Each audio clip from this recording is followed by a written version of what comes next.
When my mom asked to take my daughter for a week, I didn't think twice. I thought it was sweet. She said she missed Mia and wanted some time with her. I was tired, busy with work, and honestly, I welcomed the break. I packed Mia's little suitcase with her favorite pajamas and her sketchbook, kissed her goodbye, and waved as they drove off. It felt normal, just a grandma wanting to spend time with her granddaughter. 3 days later, I got a video call from an unknown number. I almost didn't answer, but when I picked up, I saw Mia's face, red, swollen, scared.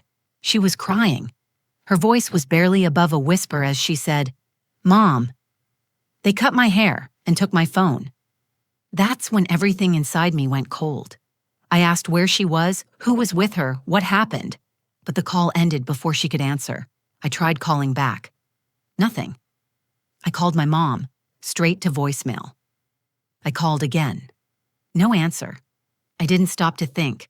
I grabbed my keys, left everything behind, and drove all night. When I finally got there at 4 a.m., I called the police.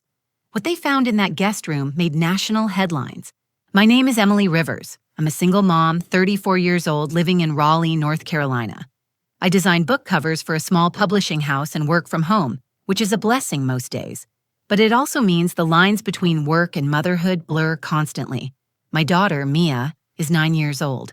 She's quiet, artistic, and more emotionally mature than most adults I know. After my divorce 2 years ago, it's been just the two of us. Our apartment is small, but it's warm, safe, and filled with laughter, drawings taped to the fridge, and bedtime stories we read out loud together. I've always tried to give Mia stability. Her father, Jason, checked out the day the divorce was finalized. He sends cards on holidays and a gift for her birthday, but he hasn't seen her in over a year. So when my mom, Janet, called and asked if Mia could stay with her for a week, I hesitated. Not because I didn't trust her, but because something about the timing felt off. Janet lives in a small town just outside Knoxville, Tennessee. She's retired now, a former middle school English teacher, and everyone in her neighborhood knows her as Miss Janet. She's the type who still bakes from scratch, volunteers at the library, and sends Christmas cards to people she hasn't seen in decades. Growing up, she was strict but composed, never affectionate but never cruel either. My relationship with her was always strained. I was too sensitive, too emotional, too loud. That's what she used to say. I think that's why I tried so hard to be different with Mia. I wanted to be a soft place for her to land, not another person judging her for how she felt. Still, Janet loved Mia, or at least that's what she showed. Every birthday, she sent handmade gifts. She'd FaceTime once a week, asking to see Mia's drawings or hear about school. So when she said, "I miss my granddaughter, let her come visit. I'll take her to the lake, we'll make s'mores. She can play outside for once," I finally said yes. Mia was excited. She packed her favorite stuffed llama, her glittery sandals, and that ridiculous pink hat she refuses to take off, even when it rains. I reminded her to call me every day, and she promised she would. I drove her out to Janet's myself. It was a long trip, but Mia chatted the whole way. We sang along to the radio, stopped for milkshakes, and counted cows in the fields as we got closer to town. When we pulled up to Janet's house, everything looked just as I remembered. A pale yellow one-story with rose bushes, out front wind chimes on the porch, and a white rocking chair by the door. Janet stepped outside with a smile, arms wide. Mia ran to her, and they hugged. I stood back, watching, still trying to quiet that strange, unsettled feeling in my chest. Janet looked at me and said, "Don't worry, I'll take good care of her." I forced a smile. She's got her allergy meds in the front pocket of her suitcase, and she gets nervous sleeping in new places, so leave a hallway light on.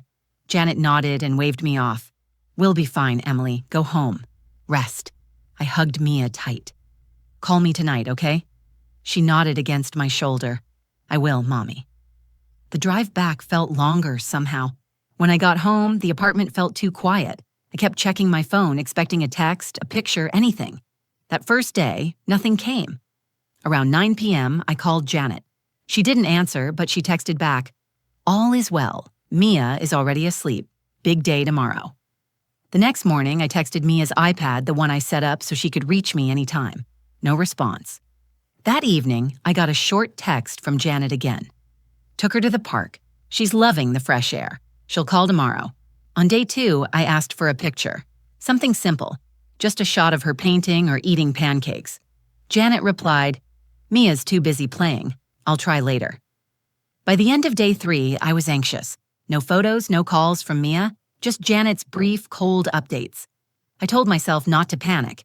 Maybe cell service was bad. Maybe they were just caught up in activities. Still, I couldn't shake the feeling that something wasn't right.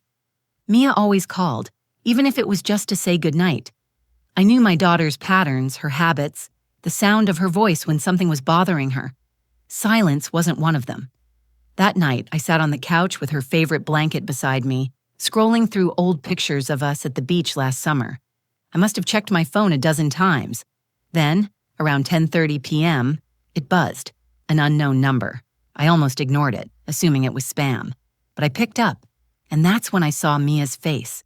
Tear-streaked, hair uneven, eyes wide with fear, and what she whispered next made my blood run cold. The screen lit up with Mia's face. At first, I thought I was seeing things. Her eyes were puffy from crying. Her hair, her long honey-brown hair that she'd been growing for 2 years, was jagged and uneven, like someone had chopped it off with dull scissors. She looked like she'd been hiding in a closet. Her voice came out shaky and quiet, almost like she was scared someone else might hear her. "Mom, they cut my hair. They took my phone." That was all she managed before the call ended. I froze for a second. My hands were still in the air like I was holding the moment still. I tried calling the number back, but it went straight to voicemail. I called again, nothing. I tried Mia's iPad, no response. Then I called my mom, straight to voicemail. I called again, no answer. I called a third time, still nothing. I didn't stop to pack. I didn't change out of my clothes. I didn't even turn off the lights in the apartment. I grabbed my bag, my keys, and I ran. I was out the door and in the car within 2 minutes. The drive to my mother's house normally takes 10 hours. I made it in 8.5. I don't remember most of it, just flashes. Rain against the windshield, my heart pounding so hard it hurt. The GPS voice announcing every turn like it was mocking me. Every mile felt heavier than the last. I kept replaying Mia's voice in my head. I thought of every possible scenario. Maybe it was just a haircut gone wrong. Maybe she dropped her phone and my mom took it away as punishment, but Mia looked terrified.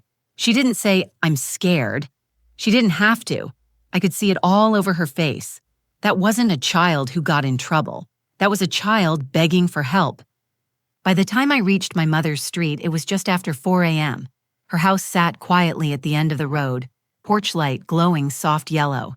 It looked peaceful. It looked normal. That only made it worse. I parked at the curb and walked straight to the door. I knocked hard. No answer. I knocked again, louder this time. Still nothing. I rang the bell 3 times in a row, then slammed my palm against the wood. No movement inside. I backed up and looked at the dark windows. I tried the doorknob, locked. I went around the side of the house. Every window was shut tight. The backyard gate was chained shut from the inside. I stood there in the grass, breathing fast, trying to decide what to do. Then I called the police. When the dispatcher answered, I told them everything. My name, my daughter's name, where we were, what she said on the video call. I told them she was inside and possibly in danger. I told them I wasn't going anywhere until someone helped me get her out. The officer arrived in less than 15 minutes. It was still dark, but I could see the tension on his face as I explained what happened. He didn't treat me like a hysterical mother. He listened. Then he knocked on the door. Janet answered. She looked tired, like she'd just been woken from a nap. Her hair was pinned back, her robe tied at the waist. She looked at me, then at the officer, her voice calm as she said, "What's going on?" I stepped forward. "Where is Mia?" "She's sleeping," Janet said. "It's 4 a.m. "She called me," I said. "She said you took her phone and cut her hair. Where is she?" Janet frowned like I was being dramatic. "Emily, she's a child. She probably had a bad dream. She's perfectly fine." The officer asked her to step aside so he could check on the child. She hesitated for a second too long. Then she moved. I followed behind him down the hallway. We passed the kitchen, the bathroom, the living room. Everything looked clean and orderly, just like it always had. Family photos lined the hallway. Me as a teenager. Mia as a toddler. Janet smiling with her arms around us like we were a normal family. Then we reached the guest room. The door was locked. The officer looked at Janet. She shrugged. "She was sleepwalking. I didn't want her wandering the house," she said. "I locked the door so she wouldn't hurt herself." I stepped forward. "Unlock it." She didn't move. The officer asked her again. She pulled a key from the drawer in the hallway table and handed it to him. He opened the door slowly. What we saw inside did not make sense. The room had no bed frame, just a mattress on the floor. The windows were covered with thick, dark blankets duct-taped at the edges. A small nightlight glowed weakly in the corner. Mia was curled up on the mattress, awake, knees pulled to her chest, arms wrapped around a pillow. She didn't say a word when she saw me. She just stood and ran straight into my arms. I held her tight. Her hair was even worse up close. It was uneven, chopped in chunks. Her hands were trembling. The officer scanned the room and found her backpack in the closet. Her clothes had been taken out and replaced with plain, oversized t-shirts. Her phone was gone. Then he noticed something else. A small device mounted in the corner of the ceiling. A camera. I didn't let go of Mia. Not for a second.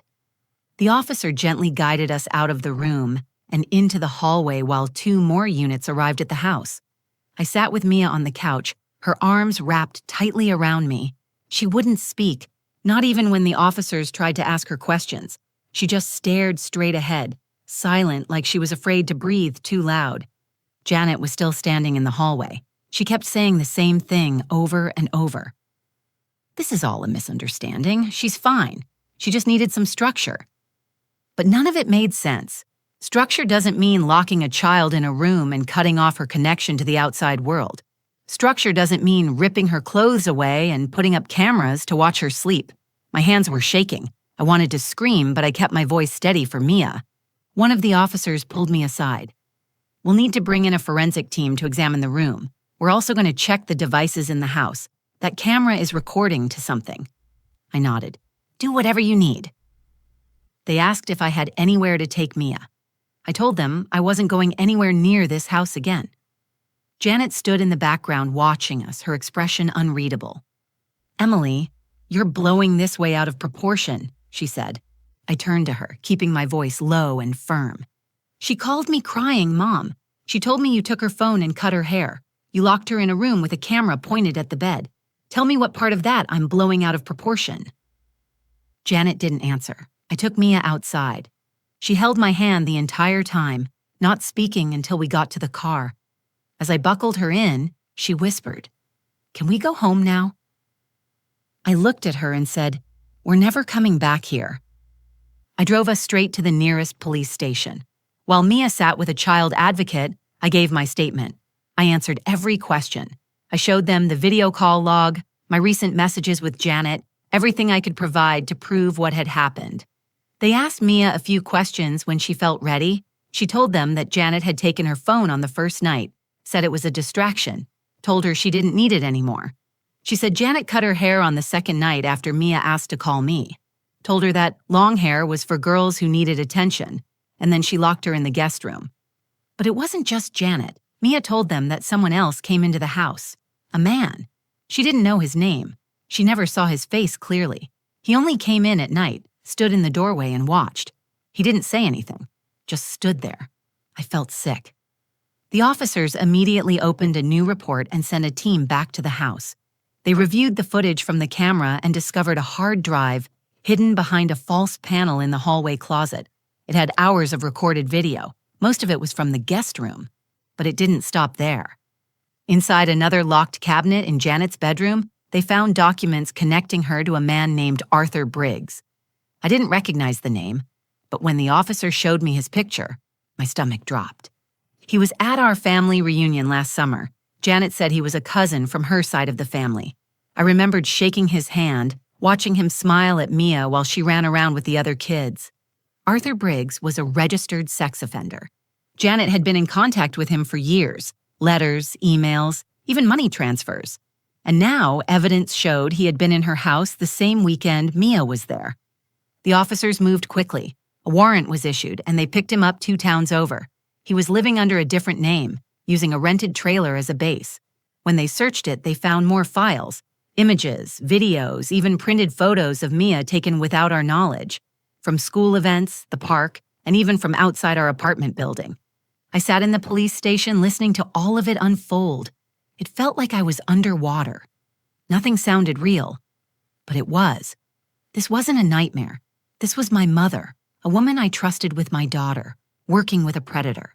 And somehow she still sat there calmly, denying everything. "She's making it all up," Janet told the detectives. "She's a dramatic little girl, just like her mother." But there was no explaining away the camera, no justifying the footage, no hiding the money trails and photographs and DNA left on the inside of that guest room door. The officers told me not to leave the state. They would need me to testify. I agreed to everything. I told them I'd do whatever it took to make sure Mia was safe and that none of this was buried. I wouldn't let this go quiet. Mia fell asleep in my arms that night at a hotel. I watched her breathing, brushing her chopped hair from her forehead, wondering how I missed the signs, how I let this happen, and how close I came to losing her forever. The next morning, we went straight back to the station. A detective named Alvarez sat with me in a private room and laid everything out. He didn't sugarcoat it.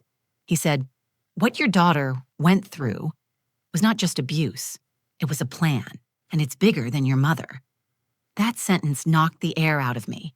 They had recovered over 20 hours of footage from the hidden camera in the guest room. Most of it showed Mia sleeping or sitting quietly, but around midnight on the second night, the footage captured someone entering the room, a tall man wearing dark clothes and a baseball cap. He didn't speak. He just stood in the doorway for nearly 6 minutes, watching Mia, then walked out. Even worse, the timestamps matched the moment Mia said she woke up crying. She hadn't imagined it. She had been watched by someone she didn't know. Detectives traced the IP address connected to the camera's cloud backup. It led to an account in Arthur Briggs' name, but the location history showed access points all over the region. This wasn't just about Mia. There were other names, other children. The case expanded rapidly, and the FBI got involved within 48 hours. Janet was arrested at her home that afternoon. She was charged with child endangerment, conspiracy to commit kidnapping, and possession of illegal surveillance equipment. When the officers placed her in handcuffs, she barely flinched. She looked at me as they led her out the door and said, "You always were ungrateful." I didn't respond. There was nothing left to say. The news spread quickly. Local papers picked it up first, then regional outlets. Headlines read, "Grandmother and convicted sex offender caught in alleged trafficking attempt." They used words I couldn't even wrap my mind around. Grooming, surveillance network, custodial exploitation. My stomach turned every time I saw Mia's name mentioned, even though they blurred her face and used initials. What made it worse was the footage they didn't release to the public. The police showed me photos recovered from Arthur's trailer. One was a picture of Mia walking home from school, taken from a distance. Another was her sitting in our apartment's front window, drawing in her notebook. He had been watching her for months. Detectives believe Janet had been helping him gain access to Mia under the guise of family visits. What I had taken as interest in her granddaughter was actually something far more disturbing. They think she'd been preparing Mia slowly, isolating her, monitoring her habits, cutting her off from her usual support systems until she could hand her over completely. That final visit was the trial run. And if Mia hadn't found a way to borrow a neighbor's phone and call me, if she hadn't whispered those 12 words, I don't know what would have happened next. She saved herself. The FBI found over a dozen files connected to other children. Some had been identified. Others were still being investigated. I couldn't believe I had grown up in the same house as someone capable of this, that I had trusted her with my daughter, that I had once thought of her as safe. Mia and I stayed at a safe house for 2 weeks while the investigation unfolded. She met with child psychologists and counselors daily. The first few sessions, she barely spoke, but then she started drawing again. She drew the guest room. She drew the man in the doorway. She drew the moment she saw my face on the phone screen and knew she wasn't alone. Every line broke my heart, but it also told me she was healing. Janet never confessed. In court, she pleaded not guilty to every charge. Her lawyer called her a confused elderly woman taken advantage of by a manipulative relative. But the evidence was overwhelming. She had written checks. She had purchased the camera. Her fingerprints were everywhere. And the jury didn't buy her act for a second. She was found guilty on all counts and sentenced to 30 years without parole. Arthur Briggs received a federal sentence of 65 years. Even now, it doesn't feel real. Sometimes I catch myself glancing at the window to make sure no one's outside. I double-check the locks twice before bed. I changed our names at school, got a new phone number, moved across the state. I did everything I could think of to put distance between us and that chapter of our lives. But the scars remain. Mia still wakes up some nights and climbs into my bed without a word. She doesn't want to talk about it yet, and I never push her. I just hold her. I tell her she's safe, that no one will ever hurt her again. And I mean it, because now I know what evil can look like. It can wear the face of a woman who taught you how to tie your shoes. It can sound like someone saying, "Don't worry, I'll take good care of her." It can live right under your nose while smiling at your child, and I will never ignore my instincts again. We live in a different city now, a different state, different routines, different everything. I changed jobs, found a small but quiet apartment in a gated community, and enrolled Mia in a school where no one knows our last name. We started fresh. It's not the life I imagined for us, but it's a safe one, and that matters more than anything else now. Mia is in therapy twice a week. She doesn't talk much about what happened, and I don't force her to. Her therapist tells me healing takes time, that silence doesn't mean she's broken, just that her mind is protecting her in the only way it knows how. Some days she laughs, plays, draws the most beautiful things, planets, forests, made-up animals with kind eyes. Other days she stares at the wall, and I sit beside her until she's ready to come back. She's 9 years old, and she's already seen the worst kind of betrayal. Not from a stranger, not from a monster hiding in the shadows, but from her own grandmother, from someone who was supposed to love her unconditionally. That betrayal doesn't just shake a child, it changes the way they see the world. It changed me, too. For weeks, I blamed myself. I replayed every moment, every time I ignored that uneasy feeling, every time I chose to believe Janet's words over my own instincts. I had convinced myself that family meant safety, that biology came with automatic trust. I know better now. Family isn't blood. Family is safety. Family is truth. Family is showing up, protecting, listening, believing. And when that line is crossed, even by someone who raised you, you have every right to walk away. You have every right to protect your child at all costs. The hardest part wasn't calling the police. It wasn't testifying. It wasn't facing Janet in court. The hardest part was forgiving myself. But I did, eventually. Because Mia needed a mother who believed in her, not one drowning in guilt. She needed someone steady, someone strong, someone who would fight like hell to rebuild her world. So that's what I did. I made sure Janet went to prison. I sat in that courtroom and read a victim impact statement that made every single person stop breathing. I looked her in the eye and told her exactly what she stole from us. I made sure she knew that no matter what she planned, she failed. Mia is not broken. Mia is not hers. Mia is free. And I'll never forget what that detective said to me when it was all over. He looked at me and said, "Your daughter saved herself, but you made sure she stayed saved." I carry that with me every day. Today, Mia is growing her hair back. It's uneven in places, but she doesn't hide it. She says it reminds her that she's brave. We still have hard days, but we also have beautiful ones. We celebrate little wins, a full night's sleep, a joke at dinner, a new drawing on the fridge. Healing isn't loud. It doesn't come in big waves. It comes quietly like sunlight through a window, slow but steady. To anyone out there who feels that something isn't right, listen to that voice. It doesn't matter if it's your parent, your sibling, your best friend. If your gut says, protect your child, protect them. Even if it makes people uncomfortable. Even if no one believes you at first.